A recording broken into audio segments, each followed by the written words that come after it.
ധീരന് ഒരു പ്രാവശ്യം മാത്രമേ മരണമുള്ളൂ. ഭീരു പല പ്രാവശ്യം മരിക്കും. വിലക്കയറ്റം, സാമ്പത്തിക അസ്ഥിരത എന്നിവ ഇറാനിൽ പ്രക്ഷോഭം ആളിപ്പടരാൻ കാരണമാക്കിയിരിക്കുന്നു. അമേരിക്കയുടെയും ഇസ്രായേലിൻ്റെയും ഏജന്റുമാർ ഇറാനിലെ ഭരണവിരുദ്ധ പ്രക്ഷോഭത്തിന് തീ പകരുന്നു. ഇറാന്റെ എല്ലാ പ്രവിശ്യകളിലും പ്രക്ഷോഭം പടരുകയാണ്. ഖൊമൈനിയുടെ പരമോന്നത നേതാവ് ഖൊമൈനിയുടെ ചിത്രങ്ങൾ സ്ത്രീകൾ കത്തിക്കുന്ന രംഗമൊക്കെ പാശ്ചാത്യ മാധ്യമങ്ങൾ ആഘോഷിക്കുന്നു. പാശ്ചാത്യ മാധ്യമങ്ങൾ ഇറാനിൽ നടക്കുന്ന സംഭവ വികാസങ്ങൾക്ക് വലിയ ഹൈപ്പ് കൊടുക്കുന്നു. ഈ സമയത്ത് ഖത്തറിലേക്ക് അമേരിക്കൻ യുദ്ധവിമാനങ്ങൾ ലാൻഡ് ചെയ്തിട്ടുണ്ട്. സിറിയയിൽ അമേരിക്ക ആക്രമണം നടത്തി. സിറിയയിലെ IS താവളങ്ങൾക്ക് നേരെയാണ് അമേരിക്ക ആക്രമണം നടത്തിയത്. എന്തായാലും ഇറാനും അമേരിക്കയും തമ്മിൽ, അല്ലെങ്കിൽ ഇറാനും ഇസ്രായേലും തമ്മിൽ ഒരു യുദ്ധം അനിവാര്യമാണെന്ന ഘട്ടത്തിലേക്ക് എത്തി നിൽക്കുന്നു. ഇറാനെ ആക്രമിക്കുന്നെങ്കിൽ ഇപ്പോൾ ആക്രമിക്കണം. അതാണ് അമേരിക്ക ഇസ്രായേലിന് കൊടുത്തിരിക്കുന്ന ഉപദേശം. ഈ സമയത്ത് ഖൊമൈനിയുടെ സൈനിക ഉപദേഷ്ടാവായ യഹീറാം സഹായി ഇറാൻ ദേശീയ ടെലിവിഷന് കൊടുത്ത ഇന്റർവ്യൂവിൽ ഒരു കാര്യം പറയുന്നു. We are preparing for the final battle with Israel. We are preparing for the final battle with Israel. അന്തിമ യുദ്ധത്തിന് ഞങ്ങൾ തയ്യാറെടുത്ത് കഴിച്ചു. അന്തിമ യുദ്ധം ഏത് നിമിഷവും സംഭവിക്കാം. അതിന് ഞങ്ങൾ തയ്യാറാണ്. ഇതാണ്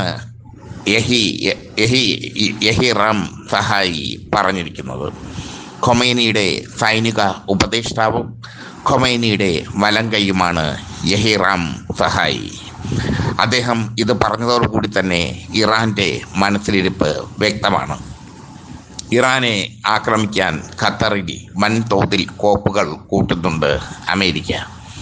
ഇറാന് നേരെ ആക്രമണമുണ്ടായാൽ തിരിച്ചടിക്കാൻ ഇറാൻ സന്നദ്ധരാണ് എന്നാണ് യഹീറാം സഹായിയുടെ വാക്കുകൾ സൂചിപ്പിക്കുന്നത്. അദ്ദേഹം ശക്തമായി തന്നെ പറഞ്ഞു കഴിഞ്ഞു, ഞങ്ങൾ തയ്യാറെടുക്കുകയാണ് അന്തിമ യുദ്ധത്തിന്. പാശ്ചാത്യ ശക്തികൾക്ക് മേൽ, അധിനിവേശ ശക്തികൾക്ക് മേൽ ഞങ്ങൾക്ക് തോൽക്കാൻ ആവില്ല. മരണം വരെ ഞങ്ങൾ പോരാടും. ഇറാന്റെ പ്രക്ഷോഭത്തെ അടിച്ചമർത്താൻ ഇതുവരെ സൈന്യത്തെ ഉപയോഗിച്ചിട്ടില്ല. ഇറാൻ പോലീസാണ് പ്രക്ഷോഭത്തെ നേരിടുന്നത്. വേണ്ടി വന്നാൽ പ്രക്ഷോഭത്തെ അടിച്ചമർത്താൻ റവല്യൂഷണറി ഗാർഡ്സ് ക്രോപ്സിനെ ഉപയോഗിക്കുമെന്നും യഹീറാം സഹായി വെളിപ്പെടുത്തി. ഇതോടുകൂടി സൈന്യം പ്രക്ഷോഭത്തെ അടിച്ചമർത്താൻ രംഗത്തിറങ്ങും എന്നുള്ളത് ഉറപ്പാണ്. അതിനിടയിൽ അമേരിക്ക കയറി ചൊറിഞ്ഞുകൊണ്ടിരിക്കുകയാണ് ഇറാനെ. ഇറാൻ പ്രക്ഷോഭത്തെ അടിച്ചമർത്തിയാൽ കയ്യും കെട്ടി നോക്കിയിരിക്കില്ല എന്നാണ് അമേരിക്ക പറഞ്ഞിരിക്കുന്നത്. അമേരിക്കയുടെ വാക്കുകൾ ഇറാനെ ഭയപ്പെടുത്തിയിട്ടില്ല. അവർ ഭയപ്പെടുന്ന ജനതയല്ല, അവർ ഭയപ്പെടുന്ന ഭരണകൂടമല്ല. മുമ്പ് ഇറാഖിന് എല്ലാവിധ പിന്തുണയും നൽകി അമേരിക്ക ഇറാഖിനെ കൊണ്ട് ഇറാനെ ആക്രമിച്ചു. 8 വർഷത്തോളമാണ് ആ യുദ്ധം നീണ്ടുനിന്നത്. അമേരിക്ക നിർലോഭം സഹായിച്ചിട്ടും സദാം ഹുസൈൻ്റെ ഇറാഖിന് ഇറാനെ തോൽപ്പിക്കാൻ കഴിഞ്ഞില്ല. ഒടുവിൽ ഇരു രാജ്യങ്ങളും തമ്മിൽ ഉടമ്പടി വെച്ചു. അന്ന് അമേരിക്കയുടെ പെറ്റ് അനിമലായിരുന്നു സദാം ഹുസൈൻ. പിന്നീട് സദാം ഹുസൈനെ അമേരിക്ക തന്നെ കൊന്നു. ഇതൊക്കെയാണ് അമേരിക്കയുടെ ചരിത്രപരമായ ക്രൂരതകൾ. കുതന്ത്രം ഏത് വിധത്തിലും നടപ്പാക്കി ഇറാനിൽ അസ്ഥിരത സൃഷ്ടിച്ച് ഇറാൻ ഭരണകൂടത്തെ പുറന്തള്ളാൻ, ഖൊമൈനിയെ പുറന്തള്ളാനാണ് അമേരിക്ക ശ്രമിക്കുന്നത്. ഖൊമൈനി റഷ്യയിലേക്ക് രക്ഷപ്പെട്ടു എന്ന തോതിലൊക്കെ വാർത്തകൾ വന്നു. ഖൊമൈനി ഇറാനിൽ തന്നെയുണ്ടെന്ന് യഹീറാം സഹായി പറഞ്ഞു.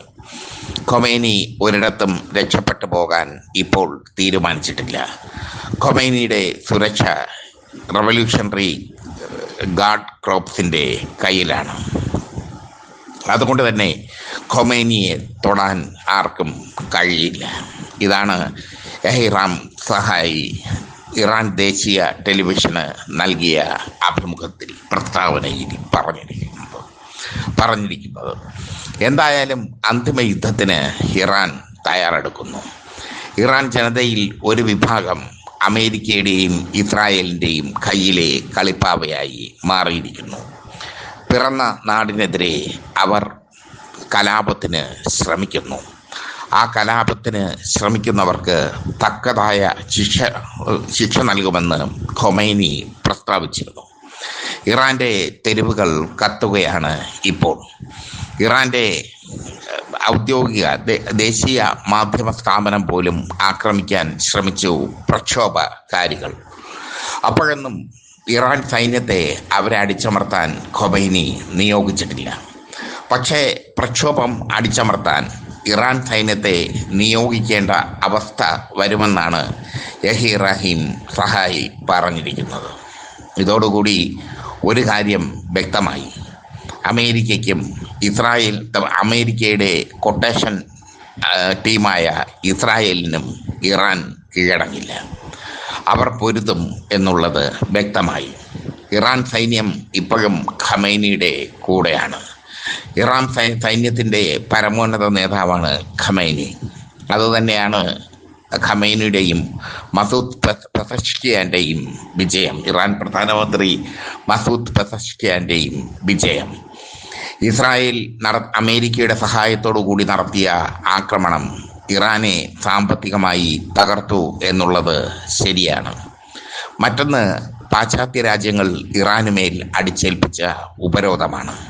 ഉപരോധവും ഇസ്രായേലും അമേരിക്കയുമായി ഒറ്റയ്ക്ക് നിന്ന് പൊരുതേണ്ടി വന്നതും ഒക്കെ ഇറാനിൽ സാമ്പത്തിക അരക്ഷിതാവസ്ഥ ഉണ്ടായി.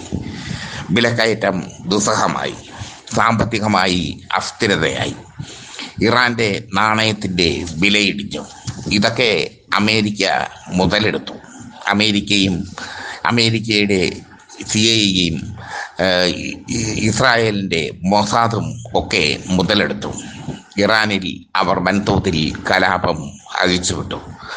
ആ കലാപം കൊണ്ടൊന്നും തങ്ങളുടെ രാജ്യത്തെ തൊടാൻ പോലും ആകില്ല എന്നാണ് എഹ്റാം സഹായിയുടെ വെളിപ്പെടുത്തൽ. ഖൊമൈനിയുടെ വാക്കുകളാണ് എഹ്റാമിൻ്റെ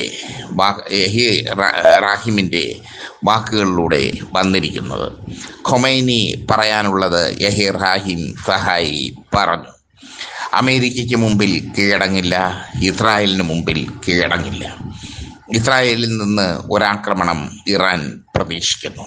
അത് ഏത് നിമിഷവും സംഭവിക്കാം. അങ്ങനെ അന്തിമ യുദ്ധത്തിന് തയ്യാറെടുക്കുകയാണ് ഇറാൻ. ഒന്നുകിൽ വിജയം അല്ലെങ്കിൽ മരണം. ഈ അവസ്ഥയിലേക്ക് ഇറാൻ എത്തിയിരിക്കുന്നു.